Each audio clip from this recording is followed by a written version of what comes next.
brothers, men who are watching this and enjoying this moment, you have a choice. I choose experience and fortitude over something else. I come from a litany of amazing Black women, Kathy, Jahan, Megan Janelle, and I have an amazing 7-year-old CEO who runs my life. Hopefully she's at home, finished her homework. But we have a chance to do a performance review and give a promotion to the best qualified candidate to be president of the United States. Okay, so let me just ask you this. Sorry. Sorry. On the way here, when I was coming through the airport, Black man stopped me and he said, I guess he knew I was coming here for something like this. And he goes, well, I'm just tell you, I'm voting for Trump. And I'm voting for Trump because he gave me that check. And so I've heard that from several people that I got the check, he gave us the check, and so therefore, forget about everything else. It's about the checks. Well, what he doesn't know is that Congress actually paid for the check and the American people paid for it. 45 just signed it, so. Yeah. Okay. Look, there's a... So what do you want to say to that kind of thinking? Because a lot of people feel that way. We're not a monolith. You can have your viewpoint and views for where you believe, but I think choosing, if I have the choice to go into someone to make the best decision for my family, I don't want someone who has 34 convictions. I don't want someone who is going to choose hate over choosing the best possible way to unite us as a country. And so I see Vice President Harris as being the best person to do that. Thank you very much, sir. Thank you. Shannon Watts. Shannon Watts is the organizer of White Women Answer the Call. Shannon, what do you want to say? What do you want to say specifically to white women in Oakland County, white women throughout the United States about this moment in answering the call? Even if you are a white woman who is voting for Kamala Harris, that's not enough. You have to get off the sidelines and do the work like Black women and Black men have been doing for decades and follow the lead of people like Jotega Edie, whose lead we followed on our call. We have to be waking up every day and phone banking and knocking doors and sending texts, but most important, we have to be persuading the white women in our lives. We may be part of the 47%, but we know the 53%. They're our mothers and our sisters and our friends, and we have to tell them to vote not just in their own self-interests, but in all women's best interests. Right, and so that's what tonight is all about. Tonight is all about leaving this moment here and figuring out what it is you can do in your own home, in your own community, in your own district to spread the word and spread the vote. So Bianca Shaw is the youth director for South Asians for Harris. What are you hearing from the South Asian community? Yes, thank you so much for that question. I want to start off and say, when I answered that call that I would be here, I said, me? Are you sure? Because I cannot believe it, but thank you so much. South Asians for Harris, we are an official, NHPI campaign affiliate with the group, and I just want to say that the aunties, the uncles, the students, we're coming out in numbers we've never seen before, out to mobilize for Kamala Devi Harris in this campaign, because not only does she represent, our South Asian heritage, our love for Idli, but she also represents the values that, our parents, our grandparents immigrated to this country to keep and maintain. And she does that so well, and we need to maintain that. Thank you. It's about the values. I'm with you. Thank you. Okay, before the Vice President joins us, I want to bring out a local Michigander. I love saying Michigander around here. She's known as Big Gretch.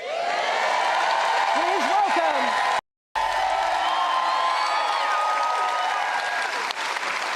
We're so happy to be in your state. Thank you. I'm glad you're here. Yes, and we want everybody who can vote, obviously, to vote, but it's very important for women. So what do you want to say to women? Well, this is going to be a big, close race. Michigan is always tight. We know we're feeling good, but we got to translate that feeling into action. We deserve a leader who is strong and kind.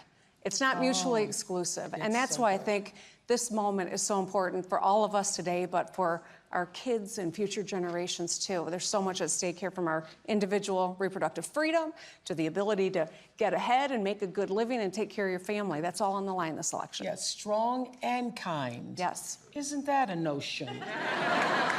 And what can Michigan do to help get Kamala Harris to the White House? I think we've got to do the hard work. In 2016, we were short 11,000 votes. That's 2 votes per precinct, which tells you that a conversation you have with a loved one or a neighbor or a fellow parishioner, whomever in your life you can talk to, we've got to do it. Do something, as Michelle Obama said at the convention. Well, this is what we're doing tonight. We're doing something. Thank you for allowing us in your Thank you. state. Thank you so much. Thank you so much. Have a seat there. Thank you. Right there.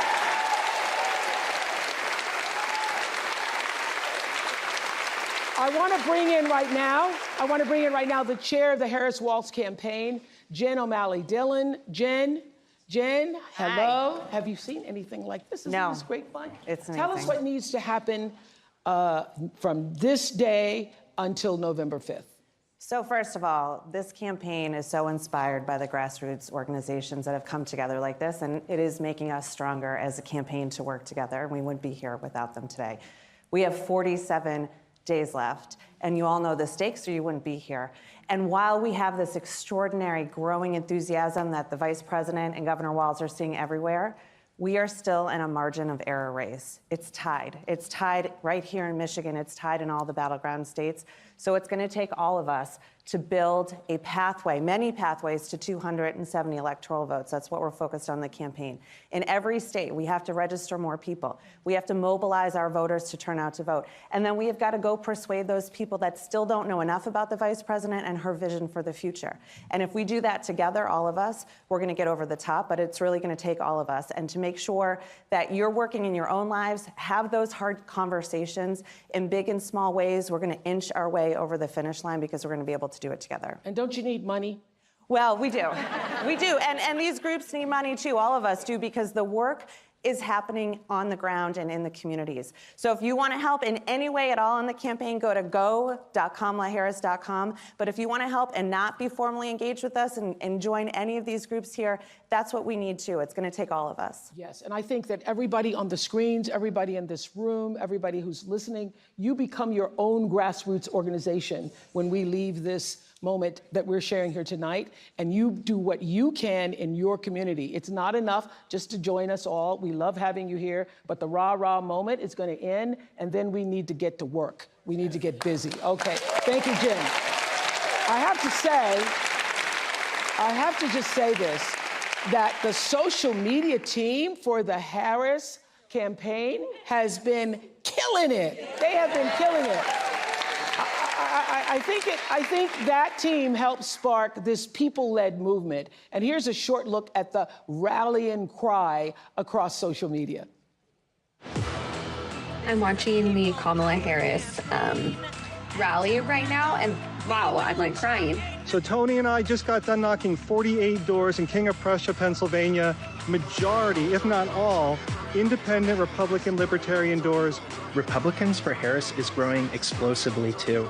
We just need to get back to a place in this country where we can have disagreements and have them still be respectful. I'm here with Richard, a 77-year-old registered Republican who's going to be voting for Kamala Harris. They're eating the dogs, the people that came in. They're eating the cats. They're eating the pets of the people that live there. Obviously, a narcissist just doesn't stand for anything that I stand for. What issues are most important to you personally?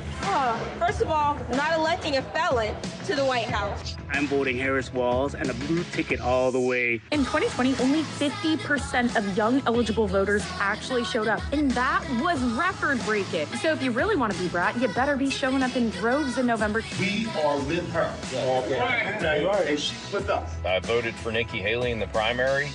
I'm going to be voting for Kamala Harris. That's the right choice for America in 2024.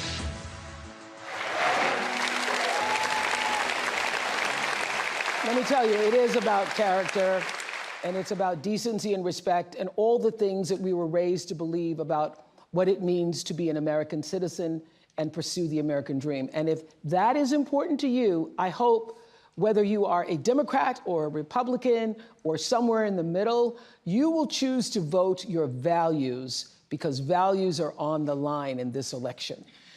And in no other country on this earth could her story unfold the way it has. From a child of immigrants to Big Sister to McDonald's worker, there is hope for y'all. district attorney, a wife, and mamala to senator to vice president. Please welcome Kamala Harris.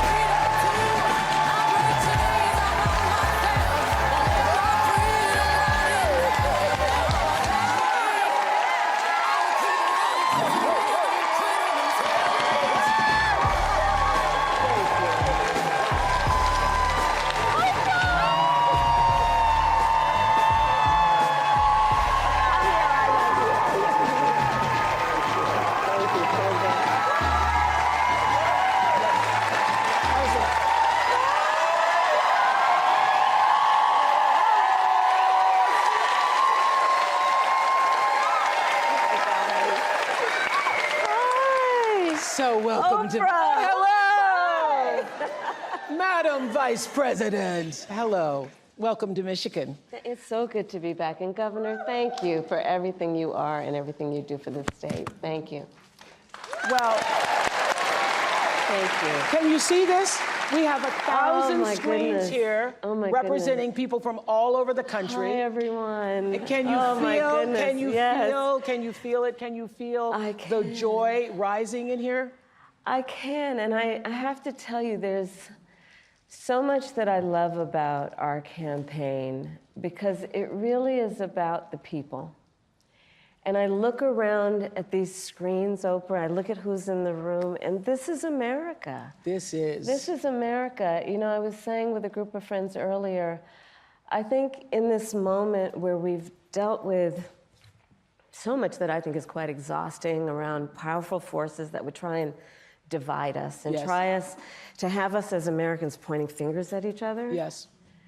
That this movement that is about reminding each other that we have so much more in common than what separates us is so critically important. And this is about the strength of who we are as Americans.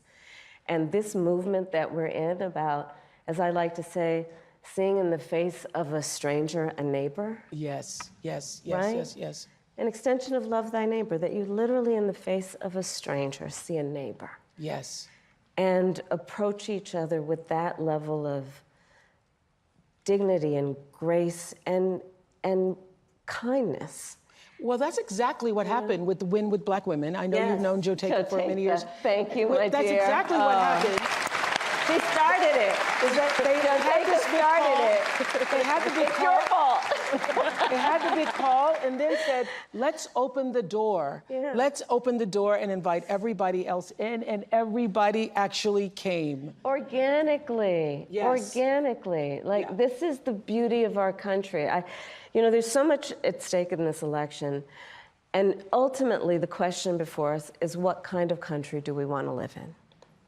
And the beauty of a democracy, as long as we can hold on to it, the beauty of a democracy is each of us has the power. Each of us has the power to answer that question. That's right. Everybody on this call and beyond has the power.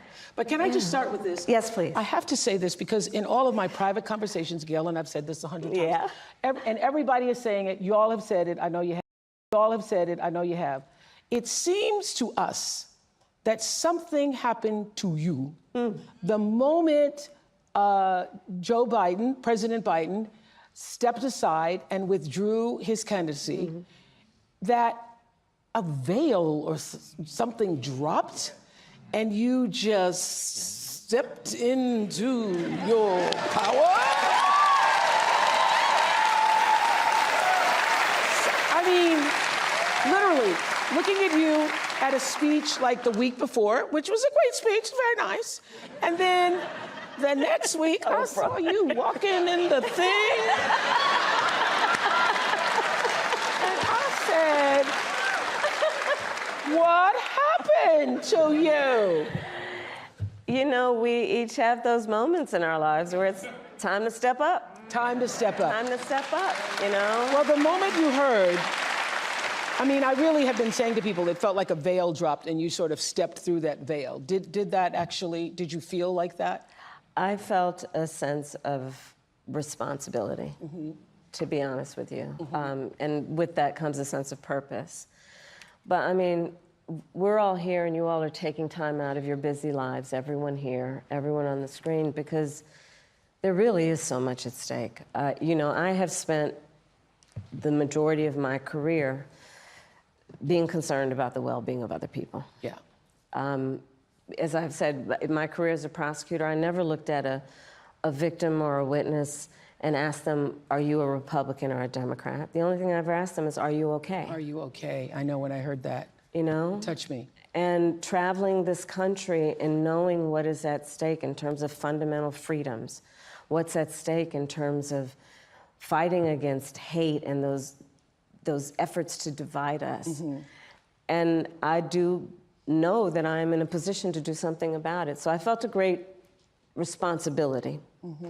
And the incredible power of the people, right? Who, you know, I'm not the only leader in this. We're all leaders in this. This is so much bigger than me. It's about who we are as Americans. And it's about making clear what we stand for. And what we stand for is, it is about the ideals upon which we were founded, including the importance of freedom and the importance of independence and the importance of dignity and purpose. But it is also about what we stand for in terms of our values. I think of it this way. I think a lot boils down to values. I just said values are on the line here. It does. I mean, think about it, Oprah. The idea that some would suggest, and that my opponent suggests, which is that the measure of the strength of a leader is based on who you beat down. Come on. The real measure of the strength of a leader is based on who you lift up. And it's important for us to articulate that. You know, ever since the debate, we feel for our fellow citizens in Springfield. Do you not think about the fellow citizens in Springfield, Ohio, the Haitian families, the non-Haitian families, everybody having to deal with this lie that has endangered the lives of Haitian people and anybody who looks Haitian? Everybody in America feels for that. And everybody in America, left, right, middle, has concerns about immigration. And I'm told that Justin, where are you in the audience? Justin. Hello. In our audience. Hello, Madam Vice President. You live in Michigan. Yes, ma'am. Don't you love saying hello, Madam Vice President? I do. What's your question? It's an immigration question. My question for you is, when you become president, what would be your specific steps? Yeah, of course. What would be your specific steps to strengthening the border? So it's a wonderful and important question. You know, my background was as a prosecutor, and I was also the elected Attorney General for 2 terms of a border state. So this is not a theoretical issue for me. This is something I've actually worked on. Okay. I have prosecuted transnational criminal organizations for the trafficking of guns, drugs, and human beings. I take very seriously the importance of having a secure border and ensuring the safety of the American people. Sadly, where we are now can be traced most recently back to the fact that when the United States Congress, members of the Congress, including some of the most conservative Republicans, came up with a border security bill. And here's what that border security bill would have done. It would have put 1,500 more border agents at the border. Let me tell you, those border agents are working around the clock. It would have just been about giving them some support and relief, which is probably why the border agents actually endorsed the bill. It would have allowed us to stem the flow of fentanyl. And I'm looking at people from all over the country here, so I don't need to tell the folks who are watching this what fentanyl has done to families, to kids in our country, and the need to take seriously stemming the flow coming into our country and addressing that extraordinary and tragic issue in terms of its effect. The bill would have allowed us to have more resources to prosecute transnational criminal organizations. And it would have been part of the solution. And Donald Trump called up those folks and said, don't put that bill on the floor for a vote. He blocked the bill, and you know why? Because he'd prefer to run on a problem instead of fixing a problem. And he has put his personal political security before border security.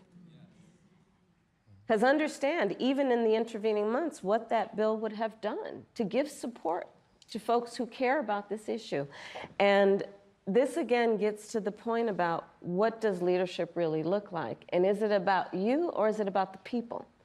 Right. Is it about running on problems or fixing problems? My work and my career has always been about saying, let's fix problems. Let's address the needs, because we know it's within our capacity to do that. So to answer Justin's question, now that that bill has gone and hasn't passed, will you reintroduce that? Absolutely, and when I am elected President of the United States, I will make sure that bill gets to my desk and I will sign it into law. Thank you, Justin. Thank you. Thank you, Justin. Listen to this. A majority of young Americans, 18 to 34, say that the cost of living is their top issue ahead of the election. Let's take a look. Groceries are extremely expensive right now. I don't understand how people are affording life right now. For so many Americans, the high cost of living is their top concern this election. Rach, we have $435 to last us till the end of the month. Okay? What? In Philadelphia, Rachel and Garrett say they have to watch every penny. When I think of middle class, I think about people who are able to just get up and go and do things within their means, and like not extravagant things, but be able to get up and go to dinner whenever they want, or maybe take that trip, that long weekend trip. We don't have that luxury. By a long shot, her tax plan is phenomenal, no glaze.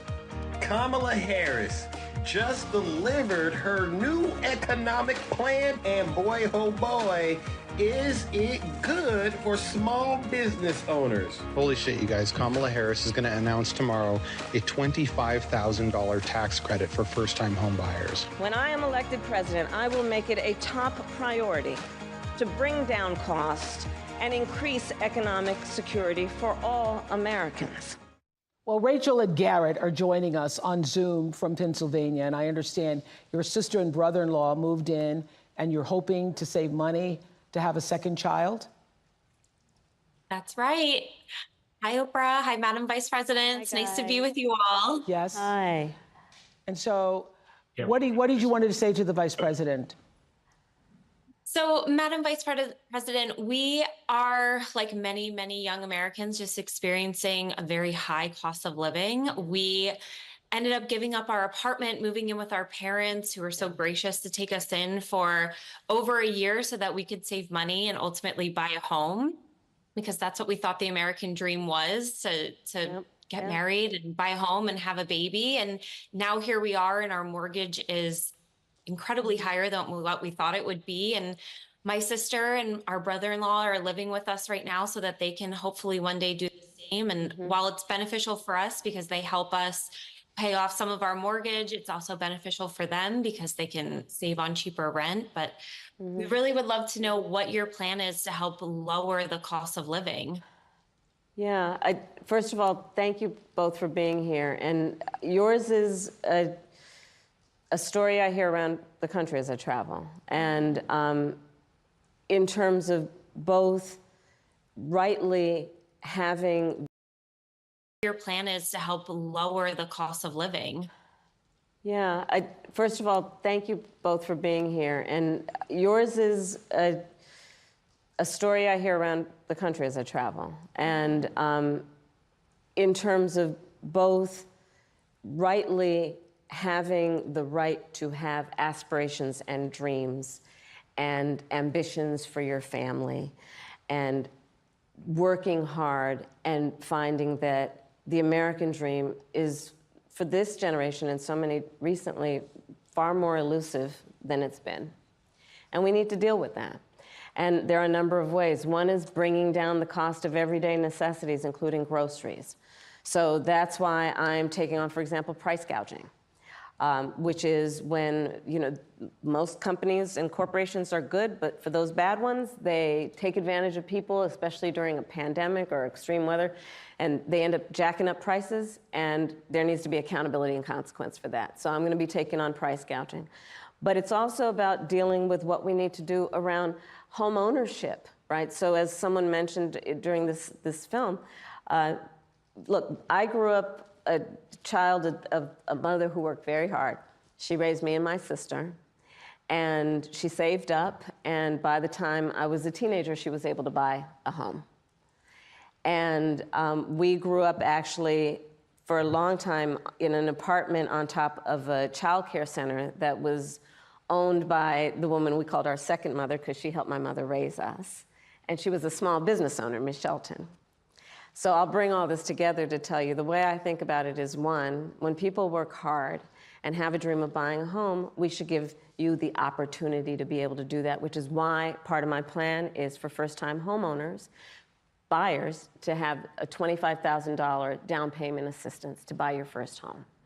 Because people just need to be able to get their foot in the door, and then you'll do the hard work. Part of my plan is what we need to do to support small businesses, because my second mother was a small business owner, and I love our small businesses and our small business owners. They are not only business leaders, they are community leaders. They mentor, they hire locally, and we have so many entrepreneurs in our country who have great ideas, incredible work ethic, but not necessarily access to capital, because not everybody, like my opponent, was handed $400 million on a silver plate that he filed bankruptcy 6 times on. And so part of my plan is to give startup small businesses a $50,000 tax deduction to start up their small business. Right now it's $5,000. Nobody can start a small business with $5,000. So that's part of my plan. That's a teeny-tiny business. That's a business in teeny-tiny business. It's a concept of a business, right? Yes. You know where I'm going. That's right. And it's still on paper with the $5,000. Right. It's still on paper. It just hasn't happened, right? Part of to speak to you guys and your family and your dreams is what we need to do around giving middle-class families tax breaks. And so part of my plan is also to extend and expand the child tax credit to $6,000, so that you can, in the first year of your child's life, have the resources to be able to buy a crib and a car seat and clothes for your baby, knowing that's such an extraordinarily important time in their development, and you shouldn't have to worry about how you're going to take care of their basic needs. All of this and more is part of what I plan to build, and I call it an opportunity economy. And it's basically about creating opportunities, knowing so many people have the ambition, have the aspirations, are working hard, but just need opportunity to reach their goals and their dreams. I saw you smiling with that $25,000 credit for the home. I saw that smile on your face and the $6,000. Thank you all so much. I want to just introduce to Shelby, who's also in our virtual audience. Thank you guys. Shelby from Virginia, who's also struggling with the cost of living. Tell us your story, Shelby. Why? Hi, Madam Vice President. Hi, Oprah. I'm 24 years old. I'm a graduate student living with my parents, and I want to move out next year and potentially buy a home. And I'm concerned about the affordability of one with the extra costs and bills I'm paying now, along with the bills and costs I will pay in the future too.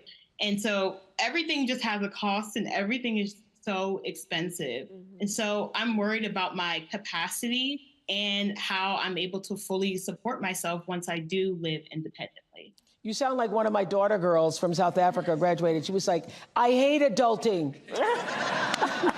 I hate adulting. This adulting isn't going so well. Yes. Well, so first of all, congratulations on all the success you've already achieved. And it is your story and the story of our friends before you is really, that's the American story, right? You are working hard, you have goals, you have ambitions. And so part of it is, again, the $25,000 down payment assistance. Part of it is what we need to do to also push back against a very different vision for our country. Because look, in this election, there are 2 very different visions for our country. One, for me, that is focused on the future, including you, and another that is focused on the past. What Donald Trump, what my opponent plans on doing for the economy is doing what he did the last time he was president and giving another tax break for billionaires and the biggest corporations that would add $5 trillion to our deficit. And get this, he plans on doing what I call a Trump sales tax, which is basically he's going to put a 20% tax on everyday necessities that economists have estimated will cost the average American $4,000 more a year, which is why Goldman Sachs, which is why Moody's, which is why Wharton School of Business, which is why 16 Nobel laureates have collectively determined, after analyzing our plans, one, mine would strengthen the economy, his would weaken it. Two, that on his plan, he would actually blow up inflation and invite a recession by the middle of next year. So when you think about the cost of living, my approach is about lifting you up. His would be about actually weakening our economy.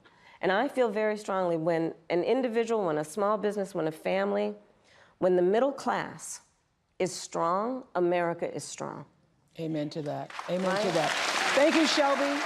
Thank you, Rachel and Garrett.